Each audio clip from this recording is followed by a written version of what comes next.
Chelsea today closing in on the completion of Jules Kounde after an eventful evening within the space of an hour. The Kurt Zouma deal, which has always been looked at as being pivotal in Jules Kounde coming into Chelsea Football Club, looked to have been off the cards, off the table. There was a dispute between the clubs and the player in relation to an agent issue. No more details have been divulged or put out to the public as and when it happened. However, that deal is now back on. A medical in Paris is expected to be completed today. Chelsea, as I mentioned yesterday in a tweet, there was no way they were sitting there twiddling their thumbs just waiting for the Kurt Zouma deal to be done. They have made sure they've maintained their relationship with Sevilla. The price for the player is rumored to be somewhere in the region of around £42 million. This may end up being slightly higher. The media never quite gets transfer fees absolutely spot on, but it is going to be a deal for a reasonable price. What is expected to happen as soon as this medical completes for Kurt Zouma to join West Ham United? The official bid is meant to be triggered in with Sevilla. It is highly expected that this official bid will be accepted. The negotiations, the discussions have all happened via intermediaries over the course of the summer. Very much Raphael Varane-esque. The official bid will just be accepted because all the work has been done quietly behind closed doors. At the same time, Chelsea have continued to negotiate with Atletico Madrid for Saul Niguez. As it stands right now at 9:20 on the 26th of August, Saul Niguez is the most likely midfield player to come in to Chelsea. Talks will happen today with Monaco over the possibility of Tchouaméni, especially after they fell out of the Champions League last night. But the Saul Niguez deal represents real quality in the here and now, alone with only an option to buy, not an obligation, as first reported by the Football Terrace 2 days ago, is what Chelsea is striving for. They're getting closer to a total agreement with Atletico Madrid. Personal terms are no problem, or are agreed, depending on what kind of narrative you like to push out.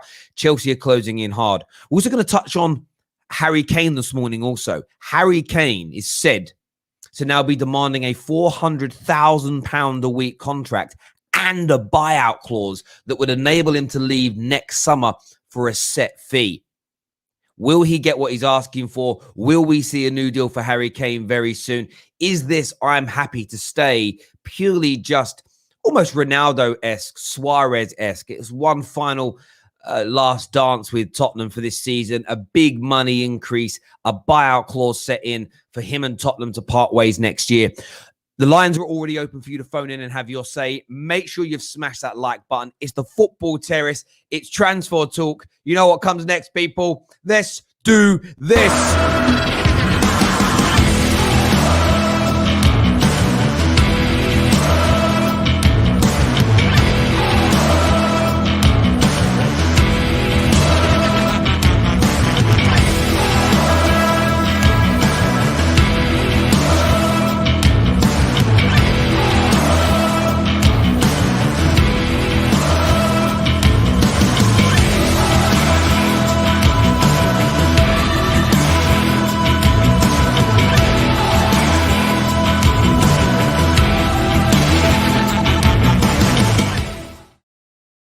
Morning, welcome to the Terrace. I know a lot of questions coming in. What's my thoughts on Arsenal's potential takeover and all of that? Do you know what? I'll touch on Arsenal's potential takeover straight away, actually. There's a comment from Yash here that asked me about it. Let me tell you about it real quickly. I'm waiting for a bit more information. At the moment, it's like they want to do it. I don't think there's been any official approach as of right now. Until there's an official approach, it isn't worth talking about so much, because at the moment it's up in the air about what may or may not happen. However, do I want it to happen for Arsenal fans? Yes, I'm quite a nice person like that. I tell you what I want, though. I tell you what I want.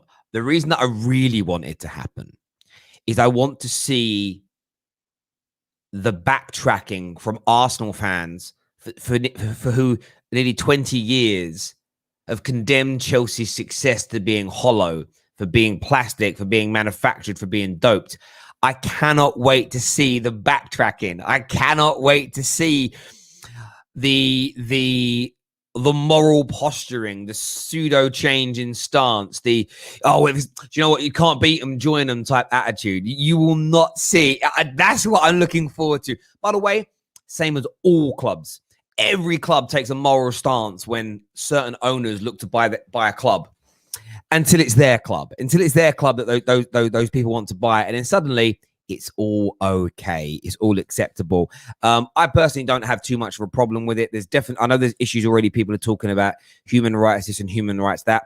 I'll be very open. My political understanding of those situations is limited, so I'm not going to comment about something I haven't read about, that I haven't researched. That would be very, very irresponsible of me.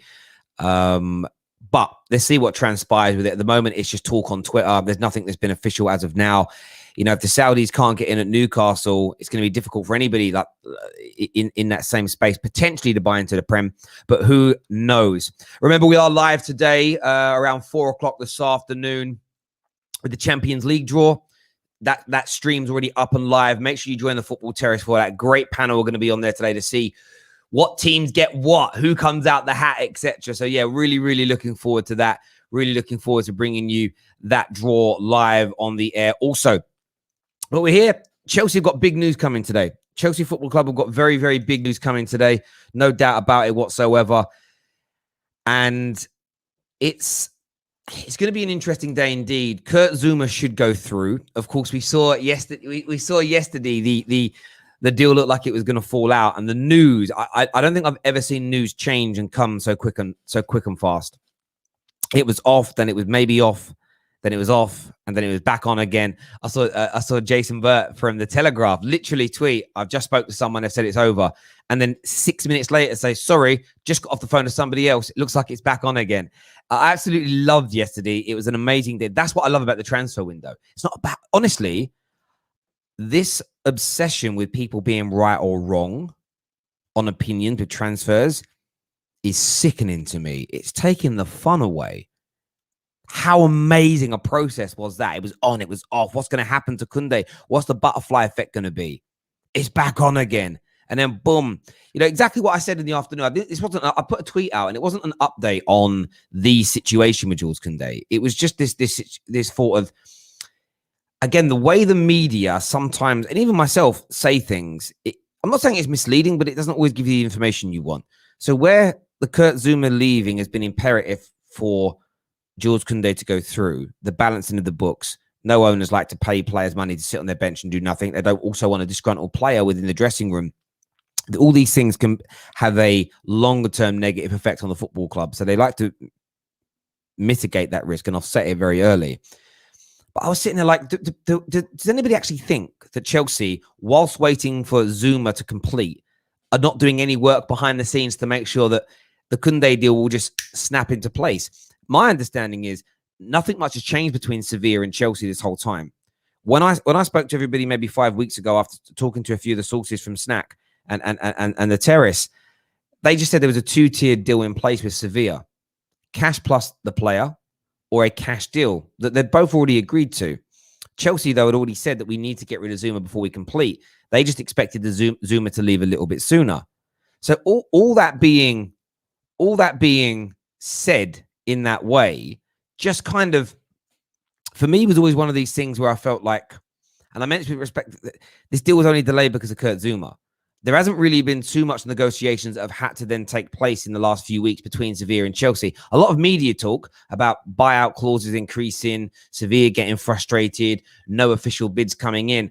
I always felt like that was a lot of posturing, if I'm being honest. I never actually felt like that was the out-and-out truth in relation to the deal. I always felt that the Jules Koundé situation was purely waiting for Koundé to move on. And a lot of people have asked the question of, well, why do we need to sell before we buy in relation to this deal? And it's very clear, really, and straightforward. And it's not really a thing to deep. It's just they don't want a player sitting in the dressing room all year being paid exorbitant amounts of money doing nothing. They don't want the player to become disgruntled, and they want to balance their books. Chelsea spend big, but they balance their books. They have to balance their books. All clubs have to balance their books. Because of FFP, it has to be done. Yes, it's being relaxed, but only for a year. And no one really knows what that means. There's no clear, defined understanding of what that means. Clubs haven't been told for the next 3 years you can make as much losses as you want and you'll get away. No one's been told that. So they have to be very mindful. It looks like we could get an announcement today. Forget what's going on behind the scenes. The announcement is what's always key. I believe, as per Matt Law yesterday, that the Jules Kounde deal is done. Practically done. All we're waiting for is an announcement. As soon as the Zuma medical goes through, I think things will zip along very, very quickly indeed. Do me a favor, though, and smash that like button for us this morning. Very important to the football terrace that you get that done. We're talking numerous deals. If you want to call in, the link is in the comment section, ready for you to do that. But as I say, smash that like button, share this stream across your social media platforms. Make sure you subscribe and you turn on that bell notification. I want to do some of your comments here. I want to know what you're thinking and feeling in the house today. The Big Six vetoed the Saudis getting Newcastle because they would become another powerhouse club. The Saudis take over of Arsenal and the power structure doesn't change. This could actually happen. Yeah, I mean, it could definitely happen, and I understand it got vetoed, but it's going to take 14 clubs to agree to it. It takes 14 clubs to agree to it. I don't think any of the other Big Six are going to help Arsenal. I just don't. And then you'll have Newcastle that will say no if they can't get their takeover. You know, you're not going to have any of the clubs. None of the Leicesters or the Evertons or any of those clubs are going to vote for it. I wouldn't have thought. But we'll see. We'll see what happens. We'll see what transpires in terms of that. Webb here says, no, we can't be like Chelsea. No oil money owners. Well, you may be like Chelsea. April here says, transfer window is about the journey, not the destination, and the friends that made it along the way. I actually hear you on that. The transfer window has always been about that for me. It's the journey, it's the process, it's the excitement, the ride of it, as opposed to it being about, honestly, I do and don't care who's right or wrong.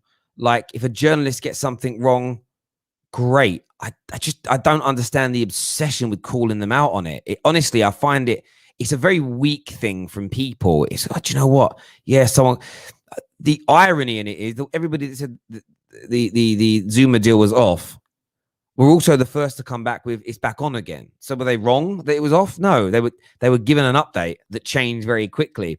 I think the issue is you can't ask for instant news in the here and now and then not expect people to get things wrong, because you're always going to get things wrong in the here and now. Because I don't know what happened yesterday, but you're literally looking at a situation whereby Zuma, I'm making this up. I'm giving you a hypothetical scenario. Zuma's expecting a bonus at the end of this season from Chelsea, and he wants it because he thinks he deserves it. Chelsea have said, we're not going to pay it to you, though, if you leave. West Ham said, we ain't paying it to you because we're not part of that. Well, I'm not going then. I want my 2 million quid. They leave the negotiation table, which, by the way, is probably digital at this point, right? A journalist speaks to Zuma's agent. Yeah, Zuma's walked away. He is not going to move to West Ham if they don't give him that clause. And West Ham have said categorically right now they're not going to do it. So the journalist reports, maybe in an hour's time, he collates himself, he writes a little article, puts it out. But by the time he puts that article out, West Ham have phoned up Zuma to say, actually, we will pay it. So the world has changed again.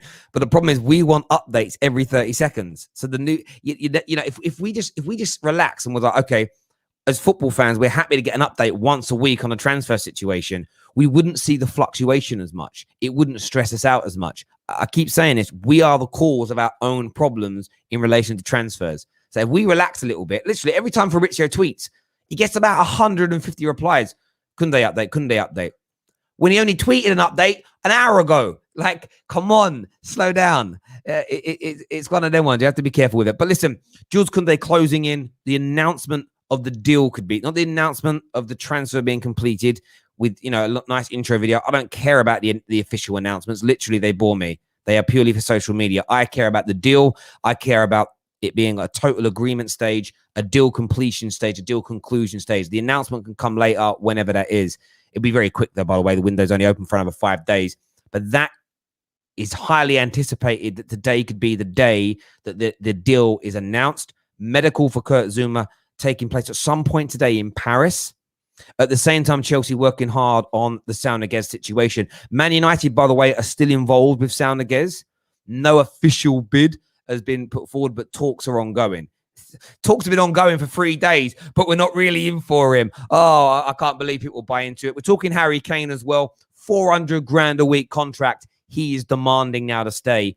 And on top of that, a buyout clause. Now, I think he's already demanded this and been told he's going to get it. That's why he's distanced himself from the Man City situation. And how about this for a theory as well? What if a big bid does now come in from City that hits the mark and Tottenham say yes? Could we see a Fabian Delph? I'm staying, and then leaves anyway. PR-wise, it's brilliant as well because Harry Kane has officially declared himself ready to stay. If Tottenham was to accept a last-minute bid from City, this is fandom here. This is fan speculation. This isn't any report. This is me. Harry Kane's in the clear, isn't he? I'm just saying, I'm putting it out there. Harry Kane staying. Listen, Tottenham fans, I'll tell this to you bluntly. He ain't staying because you cheered his name at a ground. He's staying because, one, the two clubs couldn't come to a deal. And secondly, he's going to get a bumper pay rise for a year and a buyout clause and leave anyway. Don't be like, oh my God, he's staying for us. No. He's that guy that didn't leave his wife because he can't afford 2 mortgages. He can't afford to move out and buy his own apartment and still pay his mortgage where his kids live. So he stays. He ain't happy. He don't want to be there. Do you know what I mean? He's sleeping in the spare room, but he's staying. Don't allow yourself to be bluffed by the PR. Don't allow the wall to be pulled over their eyes. Do you know what I mean? As Maria Williams here says, it's like when your boyfriend cheats and stays because the other woman doesn't want him. Exactly. He was like, right, I'm going to go move in with my side chick. She wants me. I'm leaving. Packs his bags. Waiting for his taxi because his ex-missus has kept the car. He's like, I'm on my way, babes. Me and you for life. And she's like, actually, I ain't ready for us to move in together yet, so it can't happen. And then he has to go back in the house and he's like, I've decided to stay. I decided to make it work with you. Can I have my car keys back, please? I want to go to the gym. Like, legit, that is what it comes down to. Like, it legitimately is. And what I love the most about the Kane situation is how Spurs fans bought into it. It was just, honestly, I was like, wow. I can't believe the speed of turnaround. Literally, I know I've got a Spurs fan that all summer's been telling me, do you know what? Kane ain't that good for us anyway. I think we're better without him. And then yesterday I see him like, oh my God, he's staying. I'm so happy. Oh, here come the soy boys. Cuckold defenders. That's what they are. Soy boy cuckolds. Are you joking? They are cucks, though. They're legit cucks. Thank you for the super chat, my friend. It means a great deal to me. Thank you very much indeed. That was oddly specific. Let me just tell you this now. That is not a real life experience for me. I haven't been through that. We are going to go to your calls very soon. We've got Mr. Anthony backstage. Man, like Kai is backstage. Can't wait to hear from him today. I want to take a look, though, at some of the breaking news that's currently trending around transfers. I want to take your calls on Koundé, Kane, Saul Niguez, or anything else you want to speak about today. But you have to smash that like button for us, please, ladies and gentlemen. Let's get this stream past at least 500 likes while we're live on the air. Champions League draw coming up later, ladies and gentlemen. Let's take a look at some of the breaking news this morning across social media.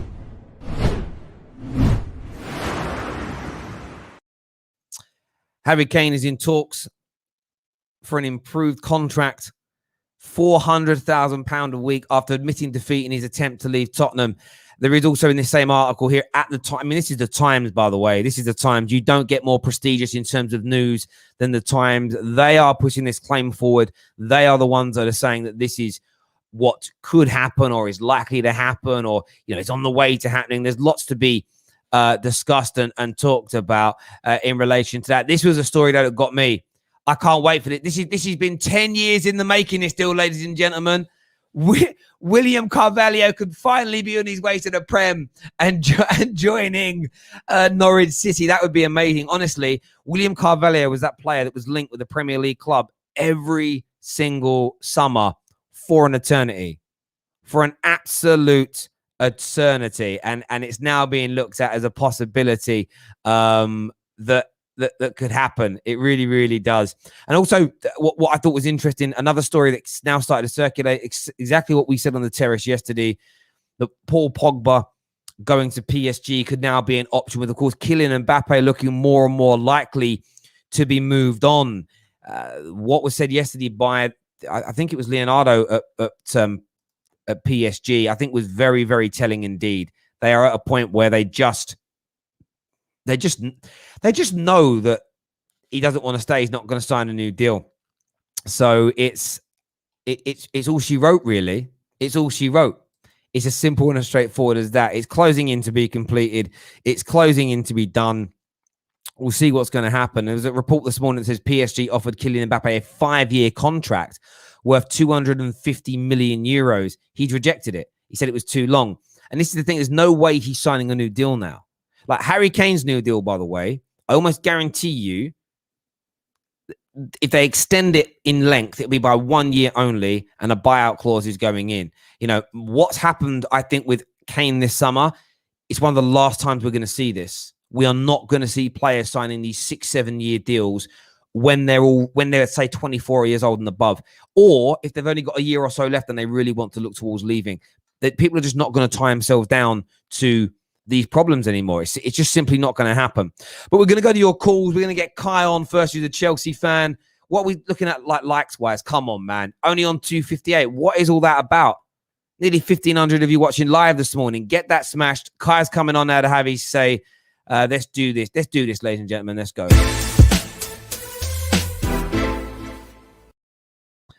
Kai's here with us. How you doing, mate? I'm good. I'm good, too. How are you? Yeah, I'm very well.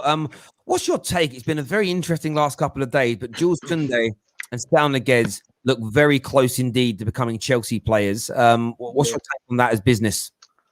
I mean, it's good. It's good. I like Kounde. I've said it. I wanted him for a while, and he's a massive upgrade on Zuma. So I'm happy. I'm happy about Niguez. I mean, it's good to have backup to Jorginho, because Jorginho plays a lot, and yeah. So I can't wait. I can't wait. And apparently Jorginho won the men with Player of the Year. You know, so a little bit for the year does. You know, a little bit of salt from their side. You know, for my fries would be good. But I'm happy. I'm happy.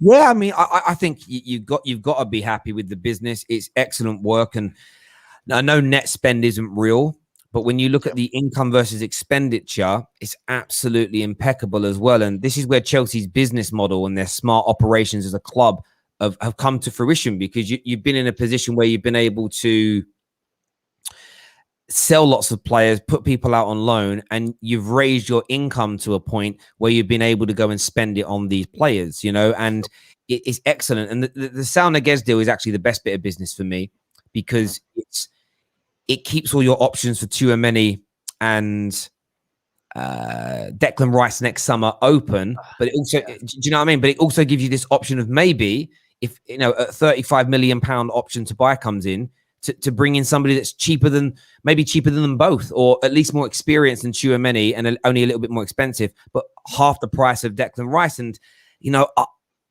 35 million for Saul Niguez or 80 million for Declan Rice, I am picking Saul Niguez at 35 million pounds. Yep. Same. I want to get your take on the Arsenal situation as well. What do you think they were going to say if they actually get taken over by a royal family and oil money? Terry, I knew you were going to ask me that question on purpose for my reaction. But anyway, you know what with Arsenal is? I remember when Roman first came in, and we won our first Premier League trophy, right? And the majority of Arsenal fans that I knew were like, you know, I would rather win it. You know, they called it the organic way. You know, like the organic way. They want the organic way, and that Roman is gonna get bored of it. But you know, we are here 18 years later, 2 Champions League, 5 Premier Leagues, multiple of other Arsenal level trophies that the. Do you know what's interesting? I sat here last night. It's going to look very messy to people. There's a bit of paper here. It's hard to. I'd write numbers down, and I was working out. I wanted to see, since it was from 2003, as people can see there. I was working on this, right, and it was working out how many finals and trophies have been won by the traditional Big Six. And Like I create like a point system. So points for finals, points for winning the trophies. The bigger the trophy, the more points. Yep. Top three finishes, not top 4 finishes, top 3 finishes, as an example. And like, and then create like a point system in relation to it. And no matter what way round you do it, since 2003, Chelsea have been the most successful club in England. Yep. And I think that's Arsenal fans can posture all they want and have all these kind of, oh, you know, we're not like you. But I can already tell on socials, there are a few that are questioning the human rights element and everything else. And again, I don't believe them. I think they're doing it to look good on social media. Yep, I think right now, every single Arsenal fan has forgotten about what they've said about Chelsea, forgotten about what they've said about Man City, they're not even thinking about that. They're just thinking, if we get billionaire owners that will spend like Roman, that will spend like the Sheikh, that will bring these huge lucrative sponsorship deals from their billionaire friends and family, we will go back to competing again. And they will. They legitimately will if they're run and operated in the right way. And this is the thing with people. I always say in life, never judge a situation until you're in it, right? Yep. And I learned that from a friend of mine who's a firefighter. This is a deep analogy, but I always use it. Every parent says they would run into a burning building to save their children. My friend who's been a firefighter for 27 years has seen multiple examples where parents don't even try to run back in because they're too scared to, right? You never know how you're going to react. So everybody that says, I wouldn't want a Roman or a Sheikh at my club, I don't believe you until that is presented to your football club. What I want to see from all those Arsenal fans that have been disgusted for 20 years because of Chelsea, I want to see you walk away because it can't be your club anymore. It's hollow, right? I want to see you walk away, but you won't. You'll find what they'll find, and they're already working on it. They're trying to find a loophole and a get out to be able to say that it's acceptable now, you know, and the most common answer will be, well, if you can't beat them, join them. That's literally what's going to come out of their mouths. And I have no problem with it. I've always said, I don't care what Chelsea spend. I don't care what Man City spend. I don't care what Arsenal would spend. I wasn't bothered about Newcastle being taken over. I'm not bothered about Arsenal. I'm just looking forward to see the grandstanding and the weird pseudo-moralistic stance they suddenly take. You know what I mean? Yeah. Can I make a few points though, Terry? Push can. First of all, of course, they're going to love to be in our shoes because right now, they're the hipster West Ham. That's what they are. I mean, actually, West Ham is doing better than they are. Second of all, they need to get... have you ever seen a happy Arsenal fan? I haven't seen a happy Arsenal fan in a while now. So for their sake, I want them to have a little bit of happiness in their life because I'm a nice guy, you know, quote unquote. But the last point I was going to make about like Kroenke, I doubt Kroenke will sell because Arsenal for him is a really good asset unless they offer him something insane. Like something like 3 billion, like double of what what's his name was the Spotify guy was offering. I don't see him selling because it's a good asset for him to have, you know. It's a good income for him to have as well, you know. So I don't know, but if he does sell, I would be happy for Arsenal because I do want some competition and I do feel bad for them because one of my best mates is an Arsenal fan, and the guy is depressed and I can see it like going through to his children because his children are depressed too, man. So I want him to have a little bit of happiness in his life. I do hear you. I do hear you on that, bro. We're gonna bring. You want to stay on with us this morning? You got time? I gotta go back to work, Terry. Okay, no worries, mate. Listen, I'll speak to you again soon, Kai. Top man, no worries. coming on, and have a good day. Thank you. We've got some super chats here. Morning, Terry. I have a question, and I need your honest answer. What will be CR7's legacy as a United player if he joins Man City? And by the way, Liverpool to beat Chelsea 3-0. Wow, that is a big, bold prediction there. Look, I think on CR7's legacy, by the way, if you didn't see our preview show last night, I know that it aired just before Arsenal kicked off. Go and check it out right now. The Bet Victor show is back. Amazing preview. It's all timestamped. Go and watch it after this, people. The Chelsea-Liverpool preview especially was very heated, very, very good indeed. Clips for that will be coming out today. CR7's legacy. It doesn't change for me. I'm too grown. I'm too grown to be upset about it, if I'm being honest with you. And I don't mean that disrespectfully to anybody that is frustrated by it. But I'm too grown to be concerned. I understand why Cristiano Ronaldo is doing it. Cristiano Ronaldo is pushing for this move. He wants to stay ahead of Messi.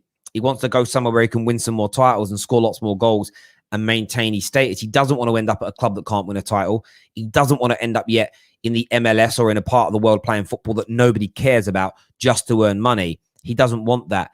His legacy as a Man United fan is what it is. You know, we did a three-peat with him. We won a Champions League with him. That can't be undone. Is it going to be painful and frustrating? Yes, but we have to start to remember as fans, the most unloyal entity within the game of football are our clubs. Our clubs don't care. Our clubs, if Man United were playing in all those Champions League finals, which essentially cemented Ronaldo's legacy, if Man United were playing them, you know, would we care about the legacy of Cristiano Ronaldo if we beat him in all them finals? No. You know, when we sold him, if he'd have flopped at Real Madrid, would we have cared about his legacy? No. You know, Man United care about what Man United do. I care about what Man United are doing. Yeah. Do I want to see him go to City? No. But it isn't going to damage the way I feel about him because I'm more focused on my football club. What some people will do is take their anger out on their club, on Cristiano Ronaldo. The most disloyal people in football are football clubs. They are the most disloyal, cutthroat, ruthless entities out there. So I'm not bothered about what players do. You know, like it really is that for me. It really is that for me. And I think I've had some time to reflect. I don't want to see him go there. It's frustrating. But on a real, I had some time to think about it, and it is what it is, you know. If I got offered a really good job tomorrow, but it was presenting for Man City TV, but it was too good a money to turn down, too good an opportunity in my life to turn down, I wouldn't turn it down. I just wouldn't, because my family, my life, my goals are more important. Because do Man United make decisions based on me? No, it's as simple as that. KJ is joining me very, very soon. We've got lots more calls to take this morning. We're only halfway into our show, but we need that like button smashed, my wonderful, wonderful people. In relation to Cristiano Ronaldo, you know, one of the updates that is out this morning is that Man City have been offered the chance to sign him and are keen to bring a forward in this summer. What I did read is that Man City are not willing to pay the transfer fee. Fake fan, Terry. Listen, bro. Money talks. Money talks. Feeding my kids is more important. Simple as that. I don't know. I think Man City would be stupid to sign Ronaldo now. I know they want to beat City to the title this year, but they sign Ronaldo on a 2-year deal. They may find it impossible to go for Haaland next year. Why would you want to damage any potential chance of bringing in Haaland? I don't know I don't know why you would want to do that. I don't know why you would want to do that, but we'll see. KJ's joining me. Then we're taking your calls. Morning, KJ. Welcome back to the terrace. What you saying, bro? How you doing, mate? Yeah, I'm all right. You know, how are you? I'm very, very well indeed. I'm very well indeed. Champions League draw today, which I'm very excited about. Very excited about the Champions League draw. Love a Champions League draw. By the way, I missed a super chat actually from a Man City fan here. It said, good morning, Terry. And CR7 is joining Man City. Thank you very much for that super chat, Blue. Really appreciate that. In terms of the, sort of last night's transfer situation, Zuma on, Zuma off, you know, Harry Kane staying, then he wants this new deal. I mean, it's all happening at the moment, isn't it? Yeah, like I didn't realize about the Zuma thing because I was traveling to where I was traveling to, and then I saw in the group chat saying, Zuma's back on. I was like, it was off at one point. So yeah, like it's really happening. I'm just sitting here like, okay, all this is happening for Chelsea right now, or Man City or Spurs. I'm just sitting there like, all right, Man United, please, can we be doing something? Because there are deals to be had there. Like you got Chouameni, he's out of the Champions League now. Is there a deal to be done there? Saul Niguez is not nailed on for Chelsea yet. Like he's getting closer to it, but not nailed on for Chelsea yet. Can you steal? You know what I mean? Like Kieran Trippier still wants to come to Man United, and Arsenal want to go in for him, but are we bothered about him? So there's business for Man United to be done, and I'm sitting here like, all right, cool. I'm loving the twists and turns, but I want my club to be involved now because it's time. And this is definitely got questions for the transfer structure, and I'm one of these people who, yes, I was not inspired by it when it first got announced, but I've been willing to give it time and see what it's doing. The start of the window, I was very impressed. Jadon Sancho, Varane, good. Now this is part of the window, like, right, how good are we right now in this new structure that we've got in selling players and then also making quick fire decisions and making quick deals happen?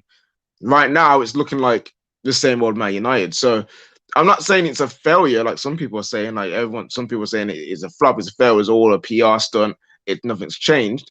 I think some things have changed, but how much change are the hierarchy allowing to happen? And that's my question. I mean, look, the question is, it's not about the hierarchy allowing change to happen as such. Man United are still working on a midfield option. They are still working on an option for Kieran Trippier. It's about getting those deals done and over the line, though. And every club has fouled. I mean, Man City, who are regarded, and this is where football fans need to sometimes take stock and step back. I want those same things, but it isn't as simple as A, B, and C. Chelsea have done an excellent job moving on their talent to enable them to go after Saul Niguez and get Jules Kounde over the line, because they have to balance those books the same as every single club, even though there's big amounts of money being pumped in. Man City, up until this summer, has anybody ever questioned, in the last 4 or 5 years, has anybody really questioned their transfer policy and approach? No. No. But they did an Ed Woodward. And it's been, by the way, the fact that Man City's approach for Harry Kane has been brushed under the carpet. Like, I don't, like Kendall had a little bit of not a pop, like a bit of banter with me online when I turned it into a Man United conversation yesterday. But they chased Harry Kane all summer. They believed their approach was going to work. They briefed, like Man United last year, yet we're confident, we know what we're doing. In the final week of the window, we'll get it done. And it flopped. Like, these things happen. They've not been able to get rid of any of their players, and their players are quality. If you can't get rid of Bernardo Silva and Laporte, why are we angry that nobody wants to buy Phil Jones? Like, in this market, most teams haven't been. That's why Chelsea deserves so much praise. What they have done, no one else is doing. Like, Liverpool just about got rid of Shaqiri. They haven't got rid of anyone else. Like, it's so hard. So what I would say is this: if we were the only team unable to move people on so we could buy more, I'd be angry at the club.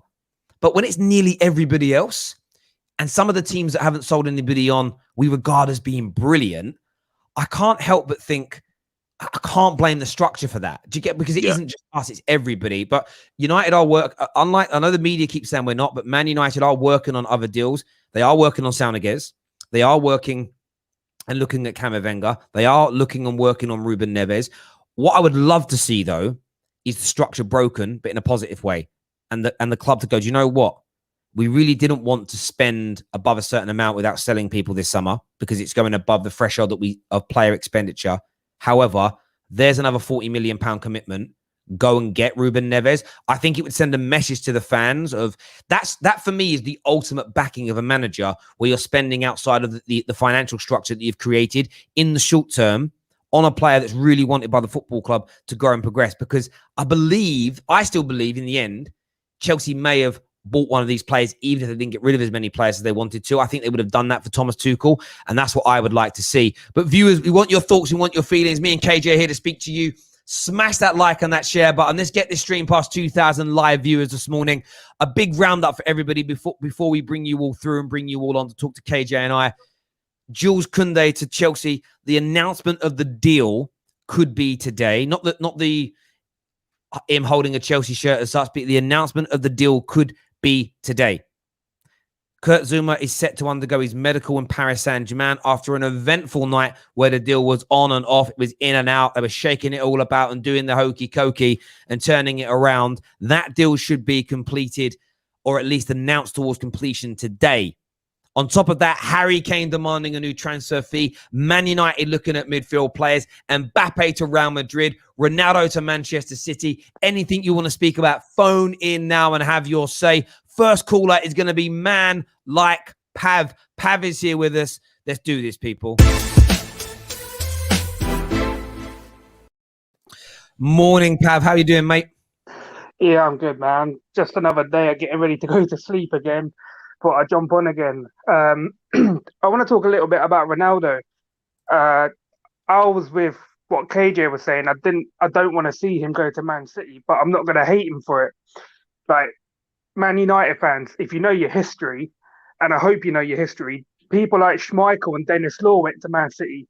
Dennis Law scored a goal. I mean, we were already getting relegated, but Dennis Law scored a goal against us and kind of like put us down, got us relegated. Condemned us, man. Yeah, and we still regard him as one of the greatest legends of this club. So how are you going to turn your backs on a guy who's 36-year-old. You don't really want him at your club anyway.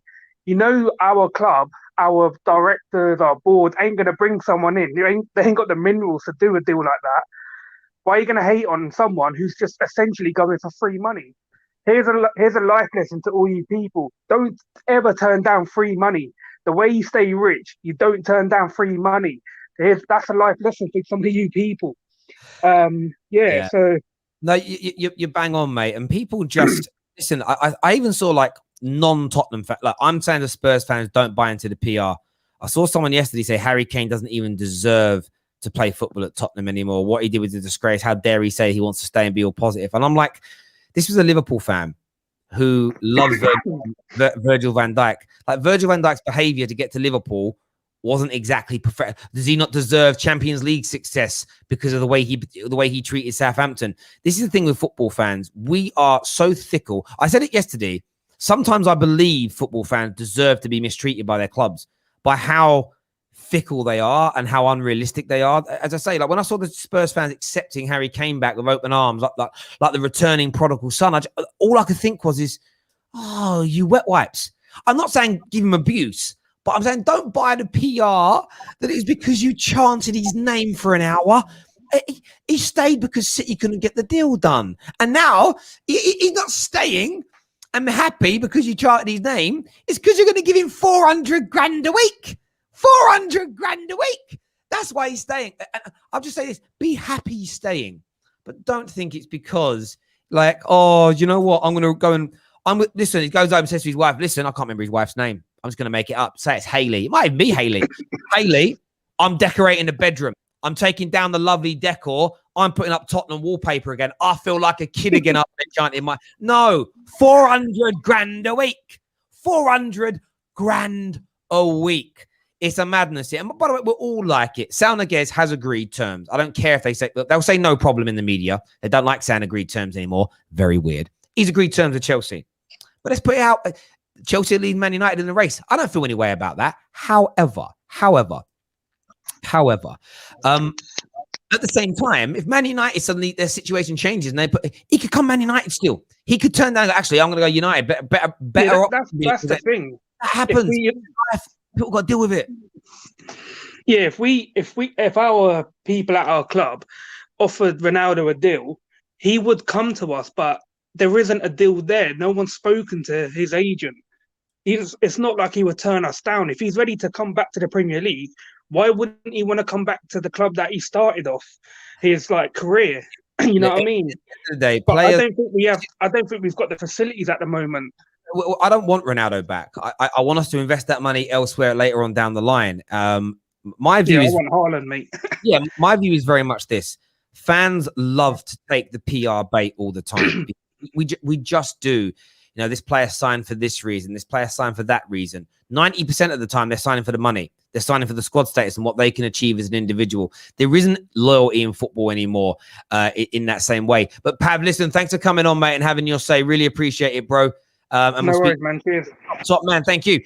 There was a super chat I missed. I'm very sorry. This is from Chombai, Liverpool fan, who says, how dare you call Terry a fake fan? He is the realest football fan I know. He is the GOAT of football YouTube world.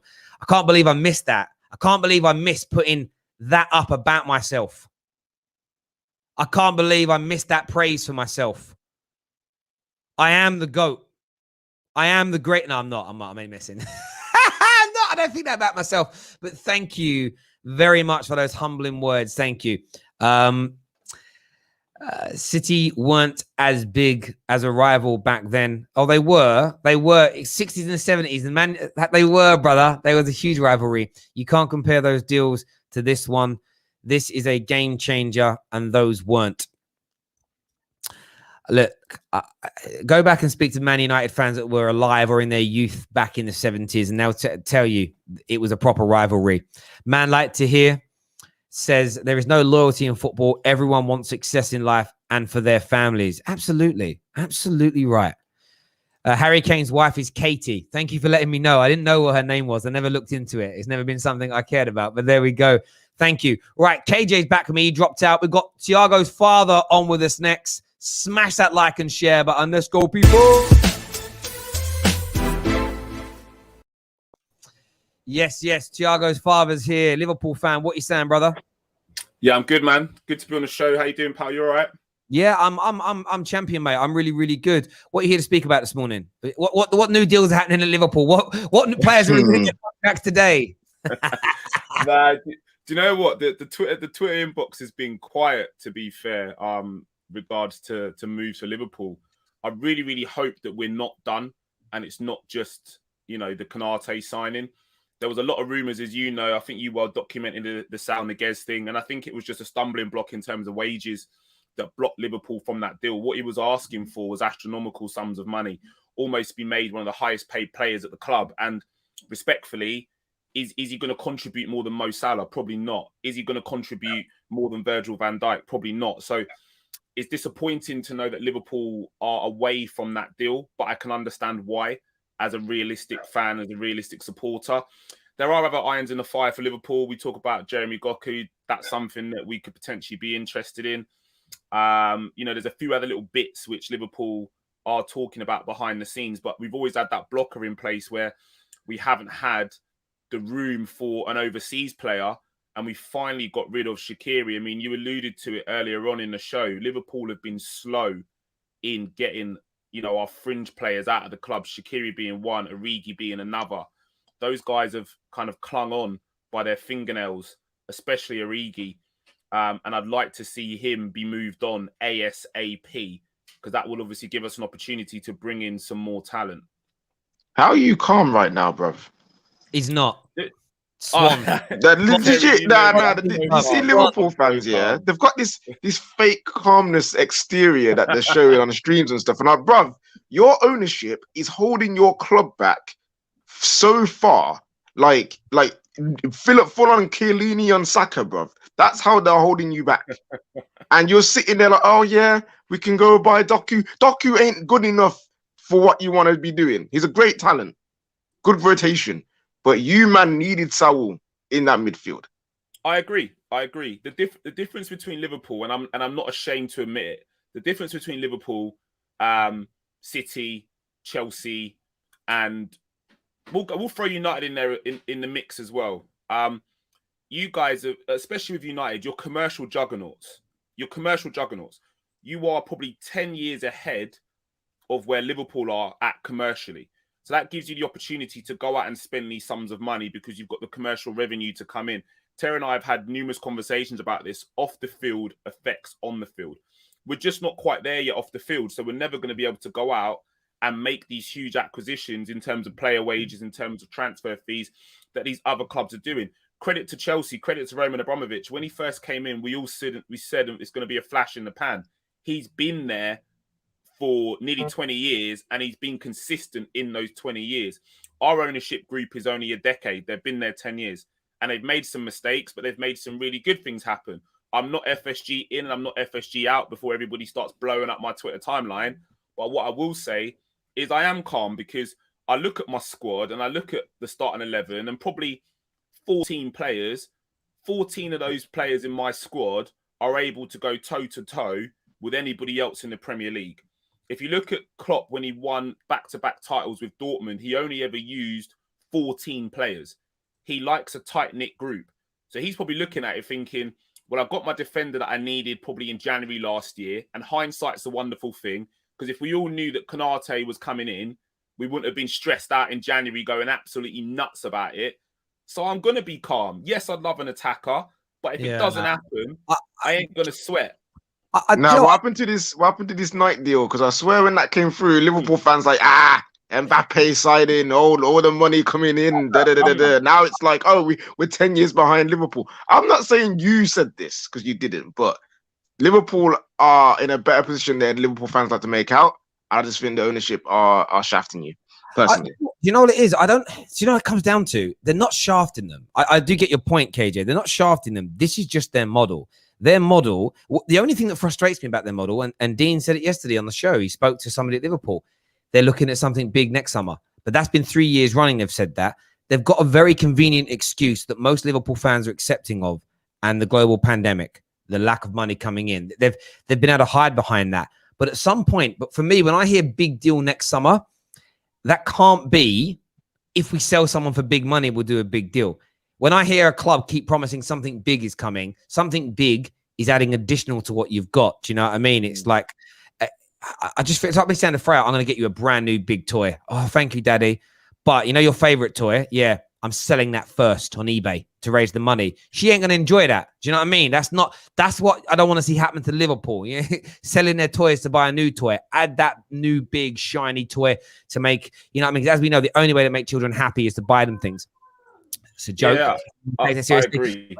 And I know what you mean. So look, I understand it. I think what's really going to be interesting is a lot of Liverpool fans online have said to me all summer, I'm relaxed because we will bring in some quality players. And there is only 5 days remaining. And I know Liverpool work in stealth. But even last year, like, there was still murmurings of these deals. Like Jota come out of nowhere, to be fair. Jota was absolutely a bolt from the blue. I assume that's what you're expecting and hoping for now as Liverpool fans, is that there is just suddenly a deal that comes out the blue and boom, it's done. That can only be it, because nothing else is really, there isn't like a Thiago deal that's going on or a Van Dijk deal that's just kind of everybody knows about, is there? It's just like, it's going to have to be a bolt out of the blue or nothing almost. Yeah, I totally agree with you. I mean, like you said, Liverpool do work in stealth, and I'm confident that there are some players that are interested, or we've got something lined up. Like you said, the Jota deal came out of the blue, and ultimately he just kind of came out of nowhere. And I think that'll be the same thing if we do business in the window. I mean, we've got 5 days left. Liverpool notoriously, though, have always been early with their business. That's the only kind of indicator that makes me think that we may not do anything, because numerous times we tried to get Van Dijk early. Obviously, we made a mess of that because we let it all out in the press, and then Southampton made us wait. But all of our deals previously, bar last season, all occurred incredibly early on in the window. You look at Konate, first knockings in the window. You know, Liverpool like to get their business done early. Maybe we do sit back and Klopp looks at his group saying this group's enough to go again. You know, there's some players in there that are going to have some points to prove. Sadio Mane is going to have a massive point to prove because he didn't have a great season last season by his own lofty standards. Firmino is going to have a point to prove as well. Virgil van Dijk is going to have a huge point to prove. And I think that point starts this weekend against Chelsea. He's going to be in that game looking to actually show that he is the premier centre-back in the Premier League, possibly in world football. Yeah, I totally agree with you on that one. We're gonna bring ads in next. We're gonna be getting Mr. Anthony on very soon as well. We're gonna add them to the panel this morning. But I do want to go back. We've got some throwback breaking news, and what a day this was. But what disappointment it ensued after the fact.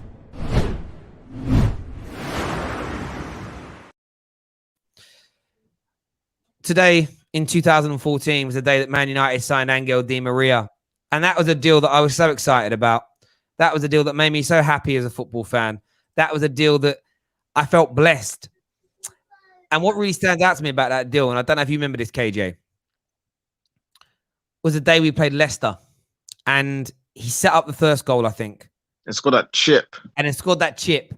And I remember what I said. I used to do YouTube back then, but it weren't a serious thing like it is now. And I remember turning to my brothers that were in my house watching it with me. And I said, we're back.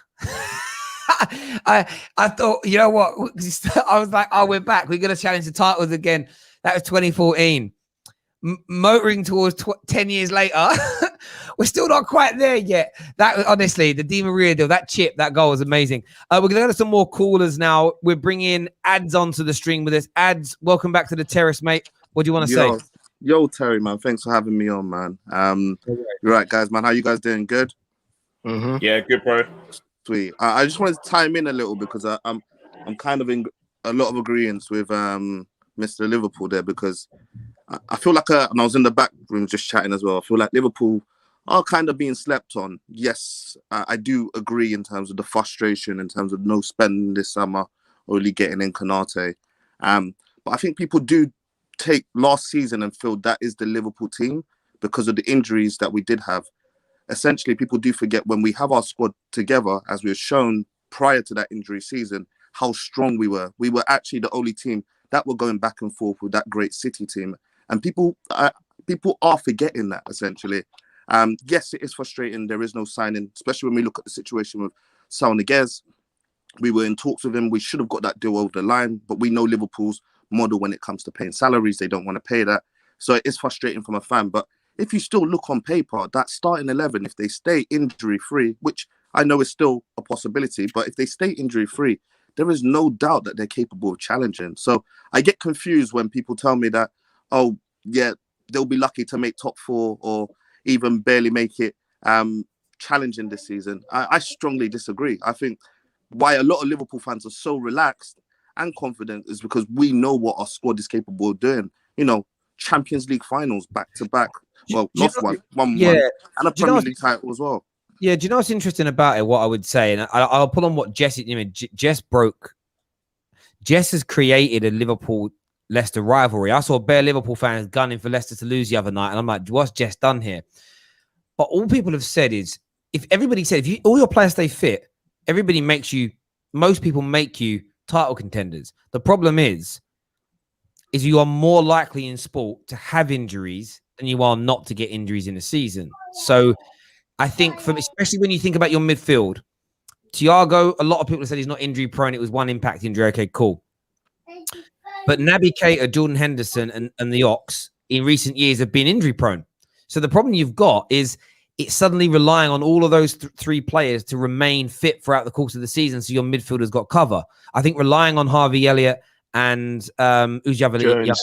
Jones, they're very young. Relying on them is going to be difficult. So I think people's point is, yes, if Liverpool stay 100% fit, they can win the league title. But they don't believe that you're going to stay 100% fit. It's what's more likely to happen is that you're going to pick up injuries because every club is going to pick up injuries. And I think that's the point that's being made. So I kind of feel like it almost gets like there's always that caveat seems to get missing. Someone says, like Jesse's example, I think Leicester could pit them to it. How dare you say that? This team won the league 2 years ago. You listen to what he actually said. If they pick up the injuries, which most people anticipate could happen because every club gets injuries, then she thinks you might struggle if you don't buy players. That's not a bad take. It's reality. Even if they don't get injuries. Sorry, my brother. Yeah. Sorry. Like even if Liverpool don't get injuries, for me personally, they still need that change of that. They still need those influx of new players coming in, because one thing that we saw last season, and I'm not talking about the injuries to the back line, but their front line was looking stale. And when Jota came in, that was when like, look at this new attack. The attack's looking good, it's looking vibrant again. But he got injured. And then it was just those three looking very stale for most of the season. It was only Mo Salah carrying that. I still think, even without injuries, Liverpool still need an influx of players to freshen up the squad, because yes, on paper they're still world class and they're still like high quality players, but also on paper they're getting 1 year older. And with that, you need to start building your squad towards the future as much as for now. So I still just think that Liverpool need that support and help, and yeah, signings are needed. Totally agree. Listen, Ads, thanks for coming on, mate, and having your say. Really appreciate it, bro. Top man. Thank you. Next on the show this morning, we're going to go to Jamie. Jamie D. Mason's here with us. Jamie, who do you support, mate? Jamie, you there? Sorry, can you guys hear me? Yes, mate. Who do you support? Hello, can you hear me? Yes, who do you support? 1 minute, bro. Right, cool. What are you here to say? Wait, hold on. Can you still hear me? We can. I think you've got a connection problem. Try calling back, mate, if you can't hear us. We're going to go next to the bunk here. Russell's in the house. Morning, mate. What are you saying? Hey, guys. What's going on? Are you in the toilet? No, man. I'm in the office room. So the echo. Sorry. Anyway, what are you here to say, mate? What are you here to say? Lots of space. No, just listening in, man. Oh, good. Just listening in, and with the Saul Niguez thing, like, and the Neves thing, and maybe Oli having to get a signing, I don't know. I'm caught in between a rock and a hard place, man. If he can't get his first option, I think we don't get him anyone. Because Oli, for me, as much as I'm Oli in, has not proved to be a manager who develops players. And he's proved to be more a manager who's very good with man management and getting the team riled up and combining the right pieces for a game. So I don't think he's a coach who would develop a player. So I wouldn't want him to get a second or third choice. especially with the team that he's already built in right now. His recruitment has been all right, you know. So my opinion is if he can't get his first choice or at least second choice, I hope at least, because I don't contribute anything, but I hope they don't go for anyone. Listen, I understand where you're coming from with that, Russell, and I think that a lot of people agree. I mean, I agree. I don't want us signing players that are outside of first or second choice. I don't really want us going down to people that we weren't, unless it's a Varane situation where it's a world-class player that you didn't expect to be able to buy. You know, I don't even want us going for Cristiano Ronaldo. I don't think he's worth the money. It's not that he's not worth the money. He'll score goals, but I'd rather the money be invested like else kind of where in relation to that. Russell, thanks for coming on, mate, and having your say top man. We're gonna try and get a few more calls through. Mr. Anthony's here with us now, Chelsea fan. What you saying, bro? How are you guys? Good, mate. You look like nice and chilled out. What's on your mind? What do you want to say? Oh, as a Chelsea fan, I am chilled. Terry. Just a bit of salt. Before I start of everything, thank you, Terry, for help, just shouting me out whenever you can, and so on and so forth, and giving us the opportunity to come on. I got a question for you, Manchester United fans, as well. I wanted to know your thoughts and feelings. We got to see Mino Raiola, what he demanded from Chelsea, the wages and so on and so forth, right? I think there is a genuine chance that Manchester United can go for Haaland next season. But do you expect him to demand something of a similar amount Yes. for Haaland next year as well? But would you want that deal to happen then? It depends. It all depends. I mean, people are talking about 800 grand a week, and then they're not. It works out about 450,000 pounds a week, which is colossal. Every football person knows this, even though some football fans like to deny it. Goal scoring is the rarest commodity in the game. Goal scoring is the hardest thing to do in the game. It's why strikers always cost the most. It's why strikers are always looked at as your best players. If he has another barnstorming season, if he can replicate that at Man United, he's worth it. So if we're paying 400 grand a week, by the way, we're paying David De Gea 350 grand a week.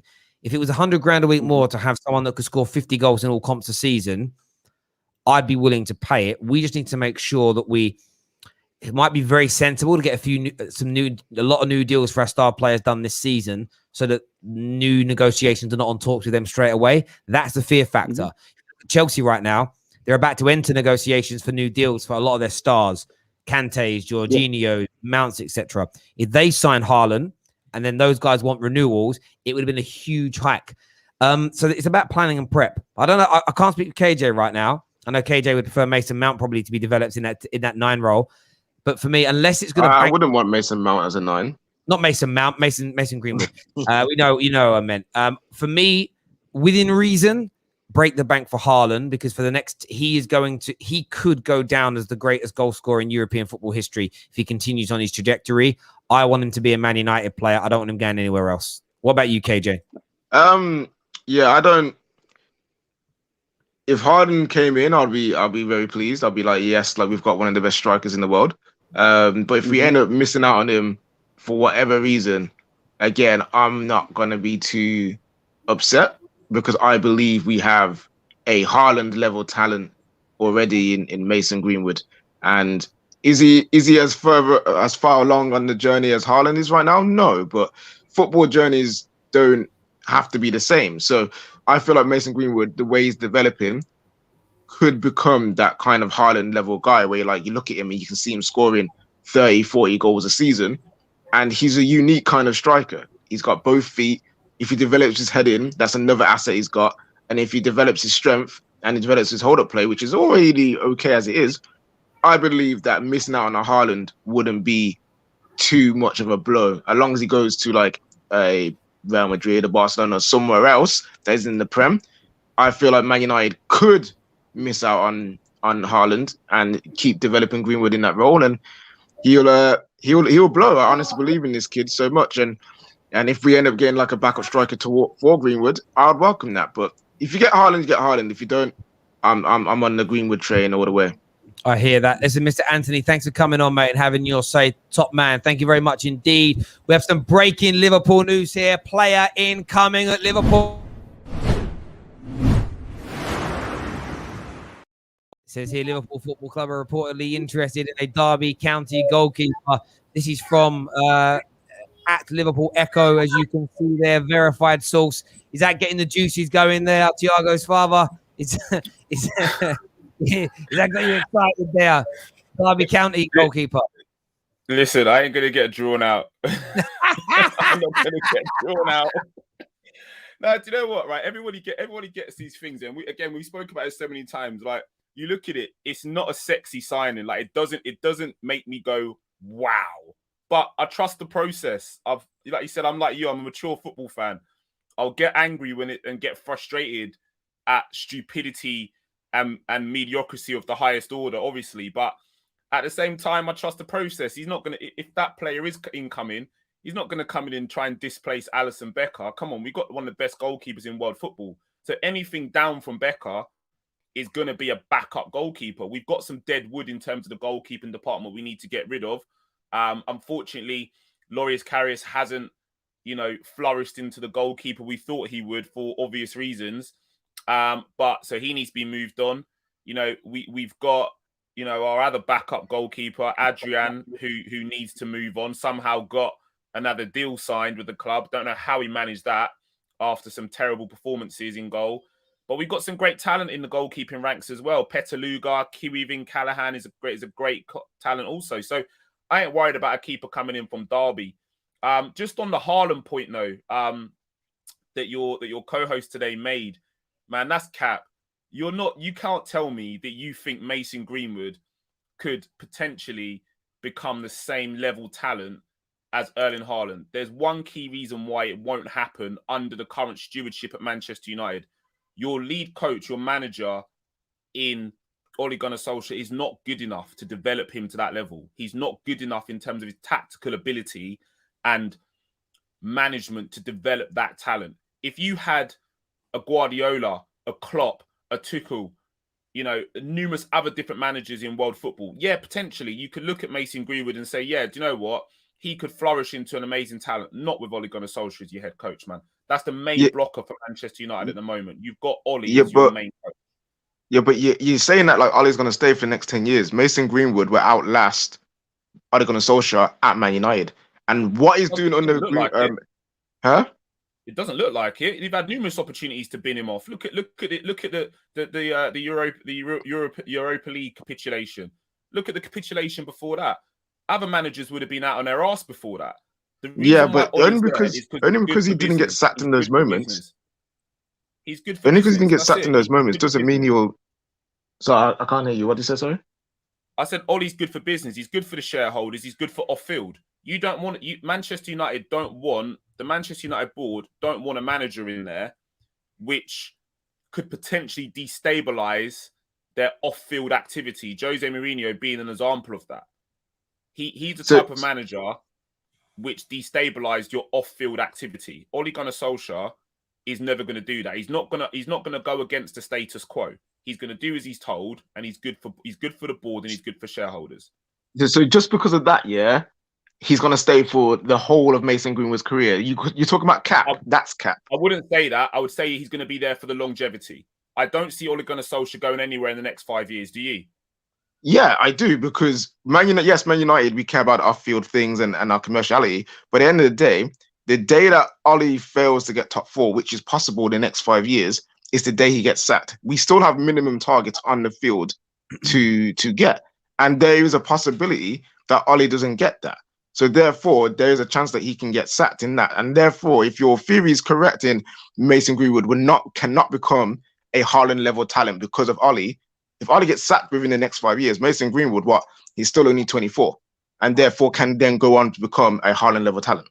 Yeah, do you know what I would say, gents? It's a really good debate on that. I love Mason Greenwood. I think he's so talented, but he's never going to be doing what Haaland's doing, because Haaland was scoring in the Champions League when he was at teams and surrounded by people that weren't exactly world class, and he was still doing it.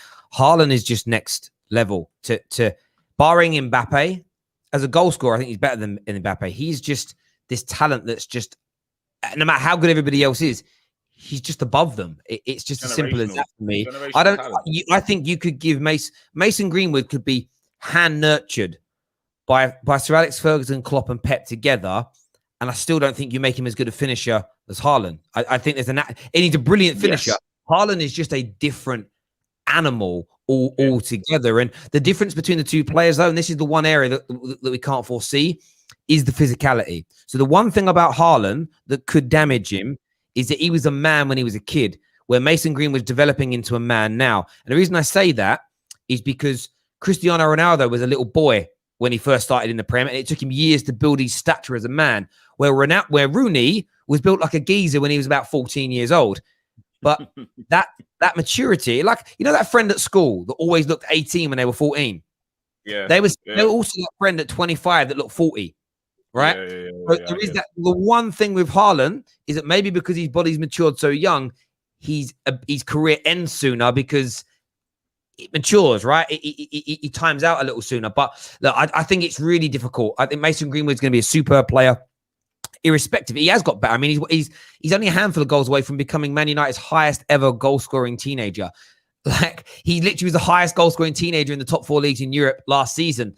Like, there aren't many that are better than him. So he's already in a really good space. I just think sometimes it's what's happening now with every other teenager. It's, okay, are you scoring like Haaland?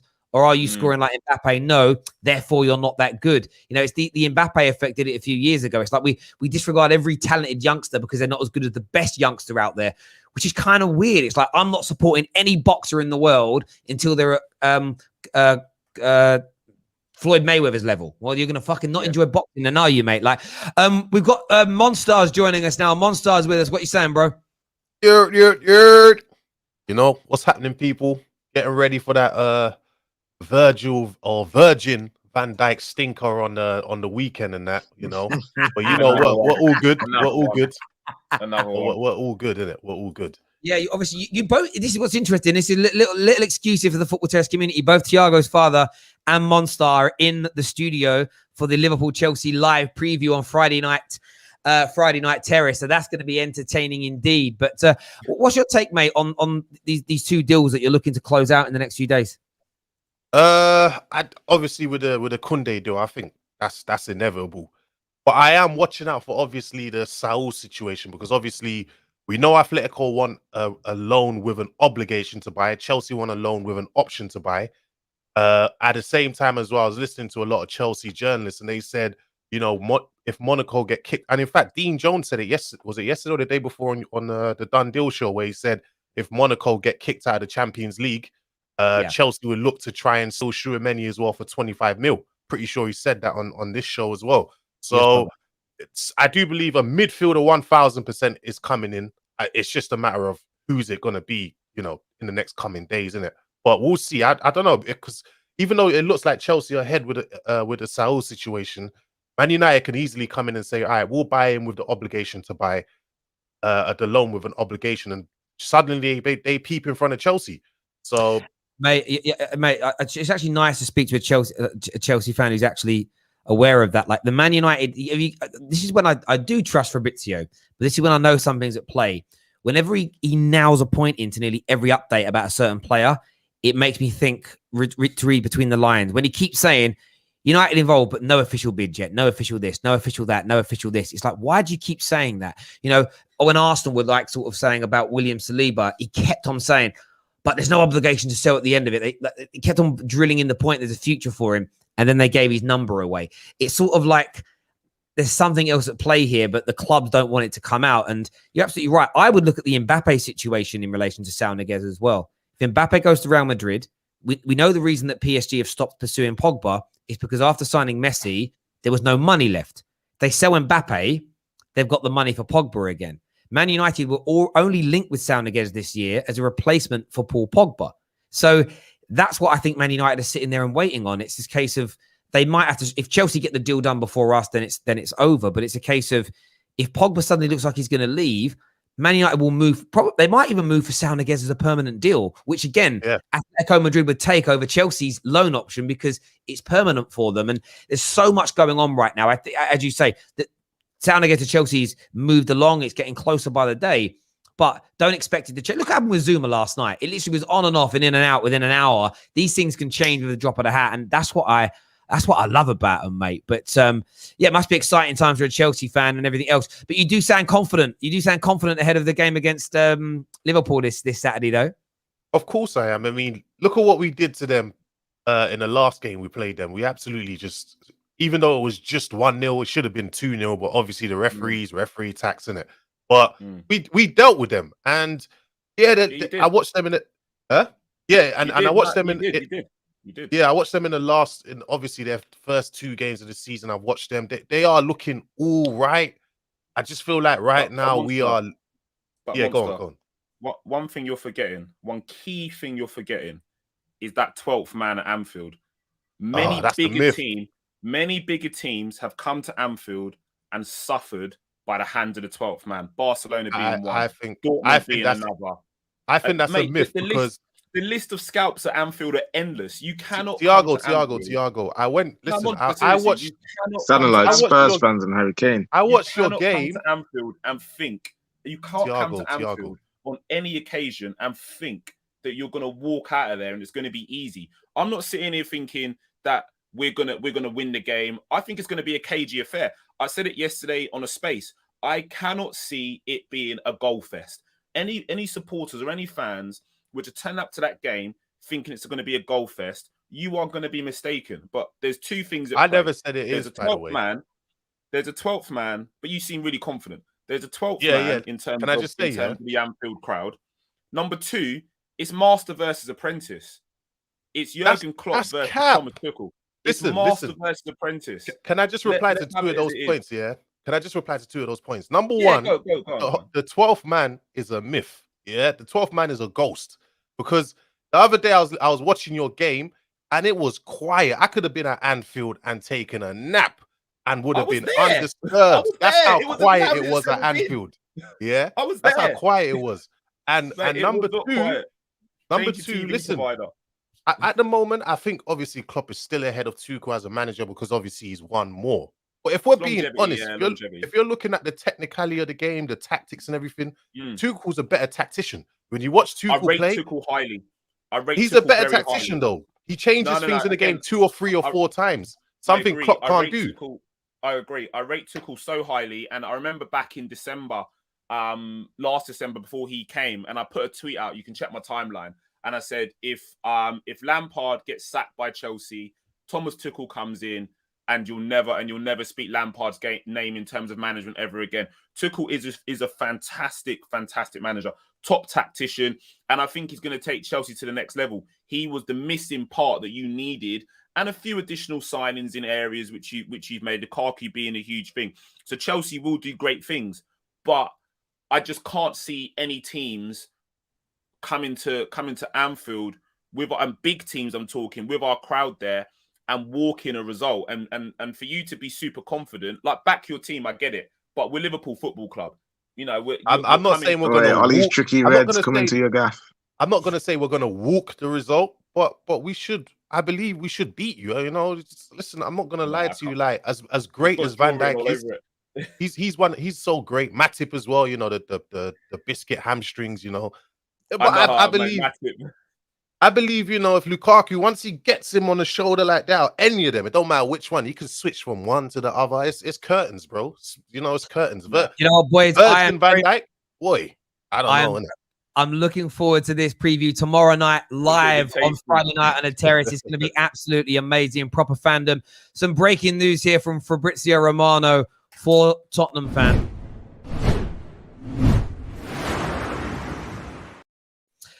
Pabasar, here we go. 15 million euro deal guaranteed. He will stay at Metz on loan for at least a season, so you're not going to get to see Sarr straight away. But Tottenham have completed the signing of this very young and exciting young player. That is done. That is dusted. That is over the line and finished. So congratulations to Tottenham for picking up another very exciting player.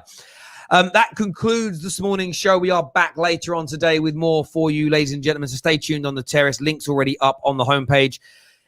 Everyone who's phoned in, thank you. All the super chatters and new members, new subscribers, thank you very much indeed. Make sure you've turned on those bell notifications. Until next time, take care. Goodbye. God bless.